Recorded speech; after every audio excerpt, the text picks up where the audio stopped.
Hi, I'm Anaya, and this is Mara. and today we're going to be talking about eugenic masculinity. For the first question, how were you socialized to celebrate and endorse eugenic masculinity? Like, for example, like I was raised in a household where like men were supposed to suppress their emotions and like women were supposed to be like caregivers. I think for me, my parents had divorced really like young, so I was raised with a very like independent women head of the household type of like lifestyle until my mom like remarried and everything. But seeing the dynamic from how like my mom's first marriage was to like the second marriage, she was definitely more like a caregiver, was a stay-at-home mom in her first marriage, wasn't really happy because she had to be socialized to fit into this like norm of being suppressed as a woman. And then seeing her in the second marriage, like her as the head of the household doing like 50-50 with her marriage, it really like exemplified like what I want in the future, because hegemonic masculinity or like toxic masculinity in this sense has been very socialized to be negative, and so continuing that norm of negative like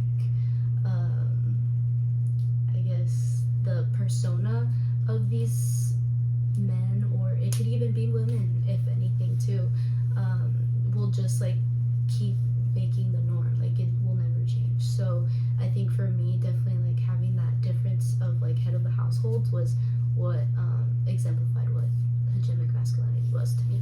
Okay. And like on which issues do you think like men and women and like including TMB people can collaborate to combat hegemonic masculinity, like what they can do to like wage addressing wage gaps and like between women and men? For sure, education, being commonly educated in like society and what happens in society, is what will really like bring awareness into like these social issues.